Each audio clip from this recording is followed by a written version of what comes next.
Thomas, thank you so much for joining us on The Sports Agents. Thank you for the invite. 2 days on from Manchester United and that defeat. How long does it take for you to kind of process that and get your head around it? I think the +1 is always tough. Is probably too big a word. Of course, tough if you lose, let's say, big and you perform badly. That's the worst combination, of course. If you lose okay narrowly and you perform good, then it's easier to take because it's all about the performances always. Of course, it helps winning. We know that, and results are the most important thing. But I have a few principles that I try to live by. It's easier said than done. It sounds smart, and you've got all these smart. Go on, tell us the principles. It's just 24 hours to celebrate or to be frustrated, not frustrated, or feeling down because you lost a game. So if you win a game, 24 hours maximum, then you need to move on. Because I'm also a big believer. It's 90% suffering, 10% joy in football. So you need to celebrate your small wins, and winning in a game you can never take it for granted unless you're maybe a Man City, and even they know they can't win all the matches. So I think it's important just to celebrate a little bit or be happy. And if you lose, you can't be too down longer than maximum 24 hours, and you move on. So you've moved on? Yeah, definitely. And does that, the players don't come in, we were just discussing this before we started the interview, they don't come in match day +1. So by the time you start work on Monday morning, you've put it to bed and you start fresh with everybody. Yeah, it depends a little bit. So it depends on the week. So for example, we played Saturday and we're playing Saturday. So our rhythm of this week. It's a very weirdly regular football week, isn't it? Yeah, exactly. I think in that sense we are a little privileged because we don't play, or privileged, I don't know. We like to play Europe, so we like to have more games. But I'm a positive guy, so I normally look at the positives, what life gives me, or the circumstances. So anyway, off yesterday and off on Wednesday. So we have a 2-2 build up, as we call it. And I've studied sport at university, and so I know my sports science and all that, and I know there's research that says it's best to come in on the +1 and then be off on the +2. But other things also come into mind. That's purely research, the physiologically part of it, or the body, but there's also the mental part of it. And we know these days is more holistic. So that opportunity to be home with your family, as long as I'm also I believe in trust. So you need to trust your players. Of course, you find out if they don't recover well. But you need to trust them that they have good recovery process or strategies themselves. Do what they need to do on a +1. They're professional footballers. Secondly, we can still train more on the +2, like we did today. So they were out on the pitch today, also the starters. And then, of course, we look the game back today with the players. And how flexible are you with that? Because on the pitch, you appear to be fairly flexible when it comes to tactics. You have to be, I guess, in a club of this size and your resources. During the week, are you quite good at changing things up? That's a good question. I think I'm, as a person, I'm complex, I'm quite doing my rhythm and my normal structure and all that. I'm quite big on that, and I think there's a good routine in that. But I also know it's important to mix things up. So, and I'm in general open, just open-minded. So if people say something to me or give me inspiration about a different week or a little bit different training, I'm always a little bit towards that. I want to explore it a bit. But of course, after many years in coaching, I also have a foundation I believe in, that we need to tick. And then there is some space for being innovative or open in these situations. Because you've alluded there to your background in teaching in universities, and obviously you came through the age groups as well with the Danish under-17s and 18s. And so you've got a kind of a really big, wide experience outside of Premier League football management. And in terms of this club in particular, we've had a podcast recently that's been all about data in football, the use of data. This club has been well known to use data to acquire players, make big profits on them, known as a selling club. I guess with that philosophy as a background, you have to be quite flexible because you have owners who, when they want to sell, how kind of much persuasion do they need to give you that they're going to sell? Not too much actually, because they don't want to sell after a year. So the players normally need to be here. At least you say 3 years. After 2 years, it needs to be an unbelievable deal. So of course we know if the money is right, then we are open to sell. And I've bought into it. I know it's a strategy. Of course, I would like to keep the best players for a long time, but in the past, when we sold players to Premier League club from Championship, like Said Manrama, Ollie Watkins, Chris Meppen, Esri Konsa, probably forgot a few already there, to big clubs in the Premier League. And now we're in the Premier League, and we sold David to Arsenal. I'm very happy to see him performing well. I'm proud of that we were part of his journey and part of his development. So yeah, I know that's a what do you say, premise? It is their philosophy. It's philosophy. Mm-hmm. Yeah, and I'm a big believer. Then someone is moving out, others will grow, and then we create something magic again. And in terms of data and the use of data, how wedded are you to it? How much of your philosophy looks at the data, finds it interesting, is quite persuaded by it? We use it, of course, a lot. We have it for, especially for the recruitment. We use it so we have a bigger pool of players to look from. But the data is one thing, and when you get data, less is more. So we need to be very aware what we look into, what kind of data we use. I use data sometimes to tell the right narrative to the players. If, let's say, XG or shot on target or high intense runs or whatever, that I more use it for narrative, and then I also use it to have an extra tool in terms of how I want to analyze the game. So why is it that we are conceding too many goals, or why are we so good on crosses, or why are we so let's say we're good on crosses, we back it up with that we are one of the teams with almost 4 players every single time in the box, and there's a clear stats for that.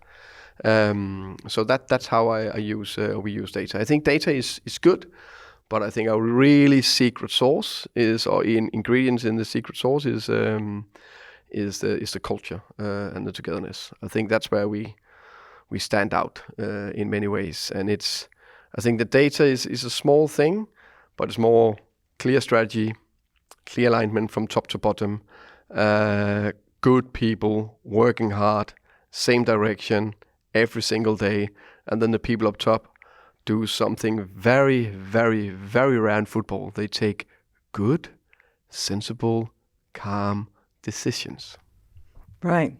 And those people up top you're talking about, when they think they may have found a player who fits in with the way you want to play, how much do you need to know about that player in terms of, because by what you've just said there, the important thing for you is culture. Mm-hmm. You can't get culture, you can't get a kind of a feeling for a person from numbers. So, no, true. So we, for example, I think we are also very streamlined. There's a lot of people put a lot of work into it. So there's a big recruitment department with a lot of people who's working hard. Then, of course, we have Gottlieb Dykes, the head of, he's technical director, but also in charge of the recruitment. Phil Giles, of course, Matthew and I. I think we are the 4 main decision makers there. And if, especially Lee, present players to us, and also the coaches, of course, that you think fits the criteria we are looking for, and the style of play and so on, and the position, then we look at them and hopefully say yes, and now we have a match. And then we take a lot of references on the players to make sure that... Where do they come from? You know how it is, former players or coaches or people in the business, or like normal. A deep dive into social media? I think they do that as well. I don't know exactly, but I'm pretty sure they do that. But social media is one thing, that's not real, is it? So you need to have references from how the person's character is, and that's very, very important for me. I have this. Probably can't say it on the radio, but you can cut it out. That's a good thing. No dickheads policy. So okay, I think everything we can go with no dickheads. Go with that, yeah. So. We can only have good people, and the good news is that most people are very good. Some have just not been guided well enough. Or are you thinking about somebody like Ivan Toney with what happened with him? Does that feel personally disappointing when something like that happens with a player? When he's obviously has a ban. As a player, in terms of what? That obviously maybe reduces his value. His not being around the club. Does that feel like you've missed something in a person? No. But that's something. When I talk out, I think actually Ivan, he fit the criteria unbelievably well. Right. He was a culture driver, I would say. I think there's the perception of people is different to when you look from the outside. There's a lot of interviews. You see them on the pitch. You see all that. But none of you guys see how they walk in the building, what they do in the dressing room, how they are in meetings, how they are one-to-one interactions with their teammates or other staff members. Ivan, he was a big driver of the culture, fitted very well in. But when something, and it happened with Newcastle United, I guess, when they got Tonali and they found out that something had bypassed their recruitment, I guess. And with you, it's different because he was here for a long time. And I guess what I'm alluding to is how much you can find out about somebody and how much of a difference that would have made. You still have him here for all, that happened with him. You'd still have him here all that time, even though you lost him for a certain portion of the season. No, if I could do the same again. Oh, yeah.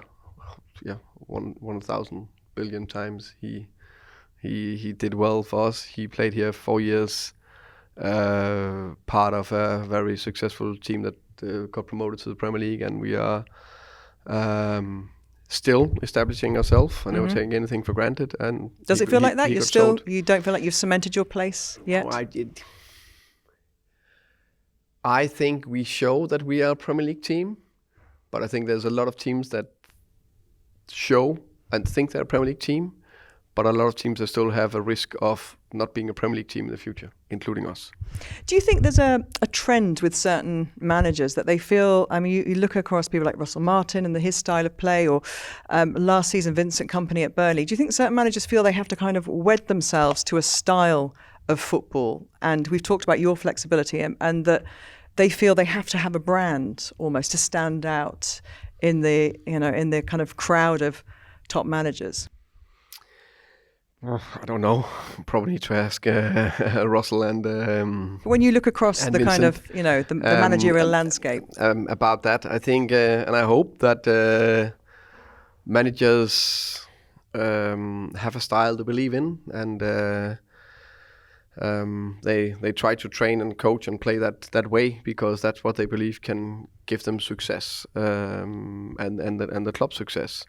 I'm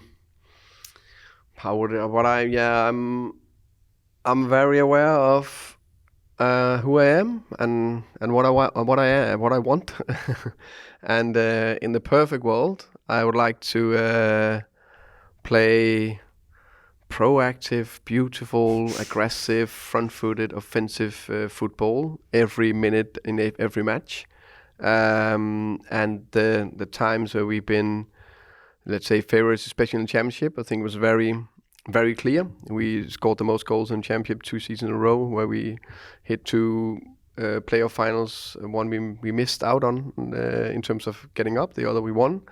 I think we've played some fantastic football at spells in the Premier League against teams where we are either even with or maybe on paper tiny bit, not many, tiny bit better.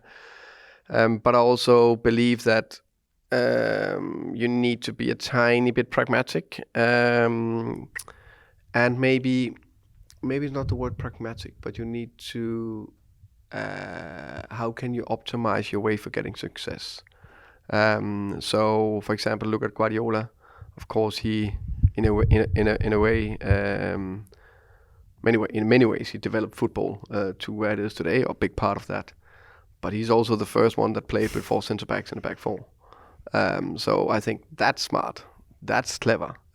He adapted when he come from Barcelona, and he played the best football in my view in the world.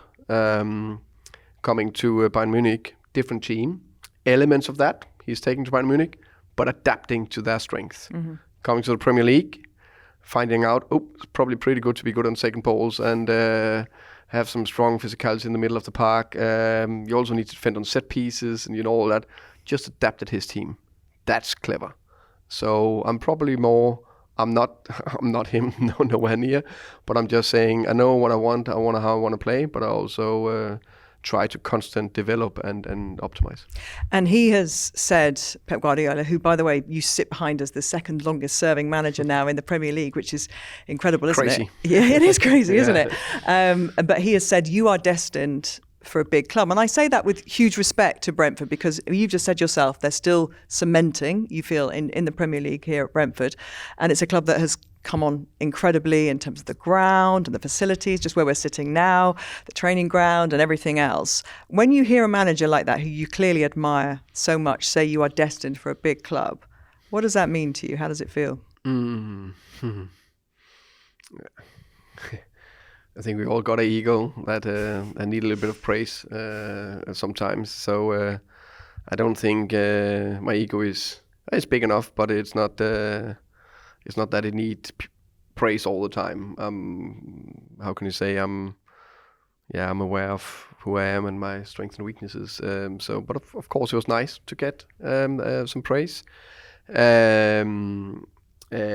But for me, it's what I should do and what I try to do every single day is to get my head down, work hard, and do everything I can, try to prepare the team for to do the best we can to win against Ipswich on Saturday. I am in a club.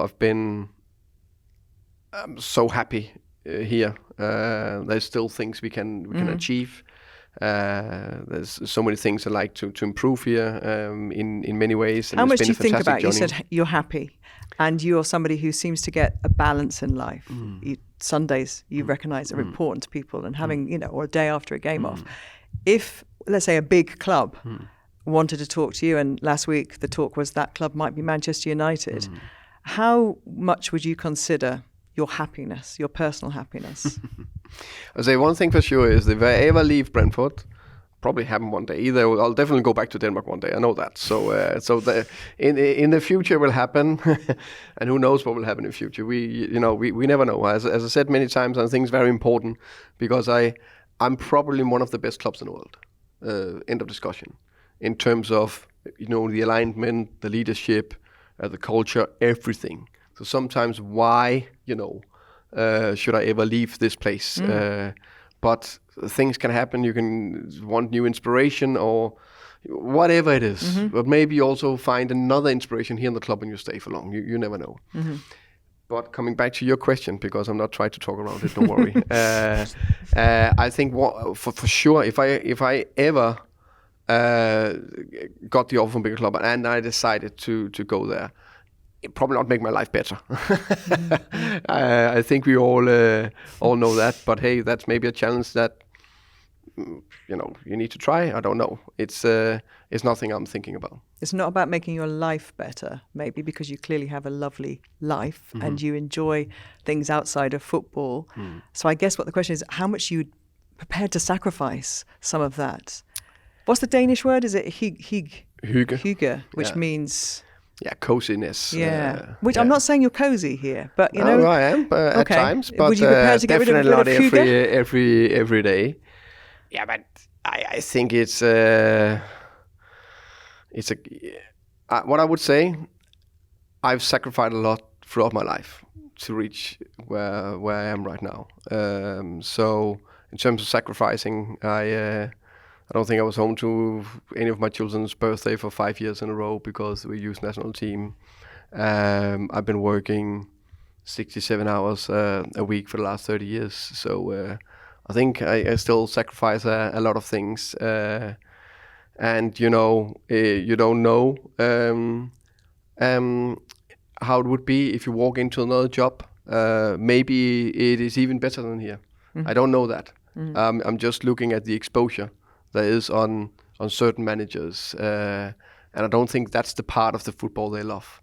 But yeah, hey, I'm happy here. What will happen in the future will happen, and then we'll take from there. So last week it was announced that England's new manager isn't an Englishman. Thomas Tuchel has agreed to be the England manager. And I don't know about you, what you felt about the fallout around that. How surprised were you, bearing in mind England have had 2 previous foreign managers, that there seemed to be a lot of vocal disquiet and upset that it wasn't an English manager. And the reasons that were generally given was that after all this time, especially with the FA's kind of, promotion of young managers through the system, Lee Carsley, who was formerly of here, that there wasn't an Englishman that they felt could take the job. Were you surprised, first of all, at the fallout, but secondly, that there wasn't an Englishman?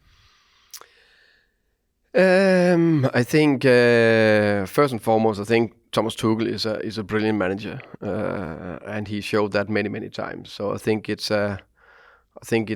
England are, I'm going to say, it's good for England with Thomas. In terms of fallout, with all due respect, I've lived here for 8 years. It didn't surprise me that there was a few critics out there. What I would say is that when you are criticizing from the outside, that's always easier. Because when you're criticizing, my feeling is that the people that are criticizing in any circumstances are looking at it a little bit from one side instead of the whole picture. So let's say we have an elephant between the two of us. You can look from your side of the elephant, I can look from my side of the elephant. It's difficult to see the same side. You can say what was the alternative. That's always what I ask. What I know is Thomas is a good manager, and I think it's good for England. And obviously, you mentioned before you coached through age groups in the Danish football system. Other countries obviously have different approaches to kind of how they build a national manager forwards. Is it the Premier League perhaps just not giving opportunities to English managers enough, or is as an outsider kind of looking into this problem with also the perspective of national management in Denmark? I think there's some brilliant managers out there. There's English like Graham Potter and Eddie Howe, and I'm forgetting someone now when you're putting. Are you surprised about Eddie Howe not even being interviewed? I don't know that. I don't want to go into that because there's a lot of speculations and either way, and we don't know the full picture. So that I'll have no comments to that. Do you think in 18 months' time, England lift a World Cup, what you know about the English, do you think they'll forget where he's from? They will sing "Football is Coming Home," no doubt about that. We often talk on this podcast about other sports in other countries and what they can learn from each other. I know your paddle court's just over there. I'm not sure how much we can learn from paddle. It's you never know. It's a good game, great game. Yeah, I know you love it. Do you look at other sports ever for kind of pathways to improving what you have in football? Yeah, definitely. I do that. I also definitely. Which sports in particular? Yeah, but it's a combination. I would say what I look a lot into is the different culture setters or leadership persons, and that can be whatever. That could be baseball, that could be basketball, it can be handball, it can be rugby, it can be all those that have done something at the top. I think there's always elements you can learn from that. It's interesting when you were talking about, just to interrupt you there, about here, the culture here, and you talked about the values. It sounded a lot like the All Blacks values about the person. Is that something that you've looked at? Yeah, definitely. I read the book Legacy from All Blacks. It's a great leadership book in many ways, and I followed them for many years. So I think that's very was a good inspiration for example. I listened to a few times to Eddie Jones, the former head coach from England rugby, and now just lost for word for the basketball coach that was coach for Michael Jordan at Sacred Hoops or something like that, and 11 Rings. He's been writing to Leadership books, read both of them. I think was very interesting in his approach to leadership and culture. So all those small bits. It could be another article, and it can also be tactic things. In, for example, handball is a big sport in Denmark, and it always helps when we are one of the best in the world. So we do very well there in that sport. So I know a little bit of that. So find there's bits we can take from that, and classic with NFL with the set plays, how they use it and so on. So yeah, I try to get inspiration. It's interesting about set plays, actually set pieces in particular. Obviously, it's a huge thing now having specialist coaches. You've got your own here. You've had many who've had to go on and move on to other clubs, and you've lost I was looking at the kind of trajectory of actually some of the set piece coaches from here and where they've gone, and obviously Mikel Arteta has benefited from that as well. How do you think that is going to develop in terms of the value put on those people as part of the coaching staff, and maybe change the way we view football? I definitely think if you can, there's a lot of things we can be proud of in Brentford, and the way the club thinks, and that comes of course from Matthew, our owner, Phil Giles, Rasmus Ankersen, was here before, now Lee Dykes, Giovanni, our CEO. It's just a little bit more different way of thinking, I would say, a little bit more innovative, and there's many things. Let's say the data, I think the culture, the strategy, but that set piece coach is. I think if we're not first movers, we're definitely maybe the early adopters. Definitely. Early adopters, and then the way we develop set piece coaches has been like through the roof. As you say, Giovanni was the first one, and Nicolas Chauvert that City and then Arsenal, and then Andreas Georgsen that was then Arsenal. Now he's Man United, then Bernardo, and now we got Keith in. So I hope I can keep him for a little longer than the others.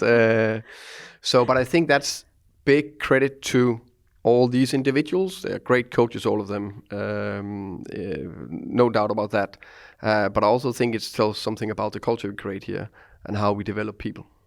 One of the things that I want to touch on with you before we go is player welfare. You said about people. And obviously this season that's been talked about by quite a lot of senior players have discussed it. Rodri obviously was talking about it, that the pressure on players, especially those who have to play European football during the week, can be playing well over 60 games a season with international football, and whether or not they're able to perform at the highest level they'd like to across all those games. Do you worry for footballers in this environment that every match seems to be huge as well, doesn't it?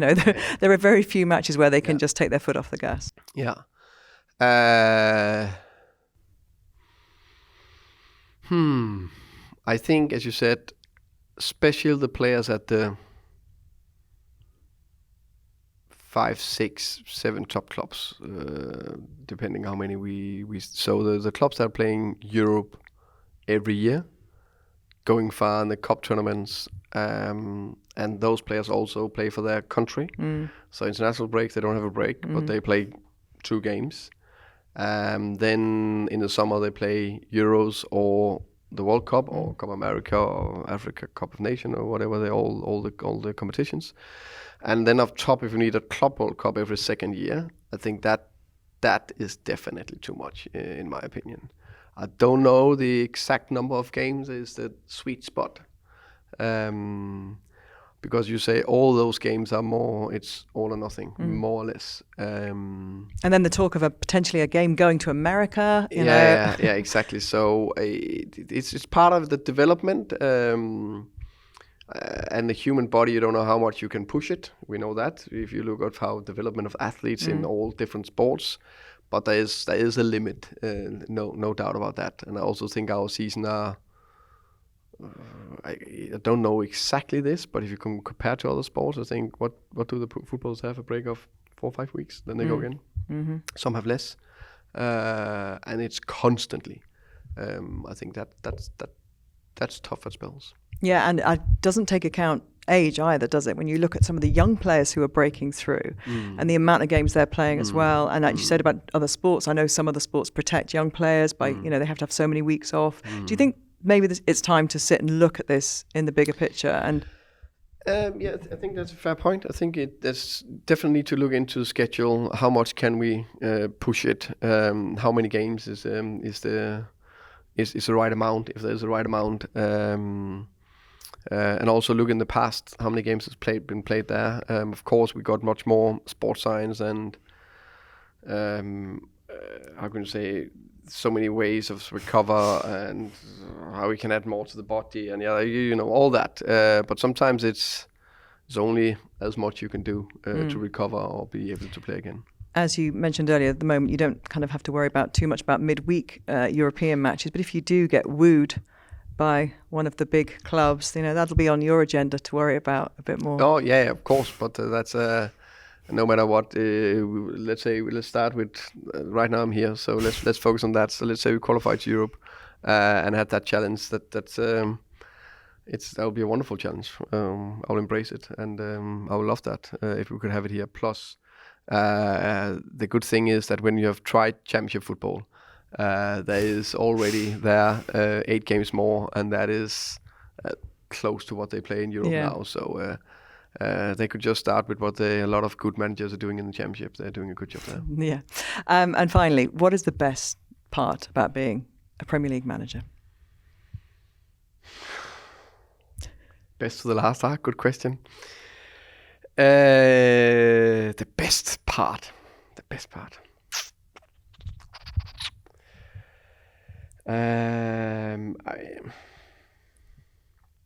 Of course, Premier League is the best league in the world, and you compete against the best coaches and players.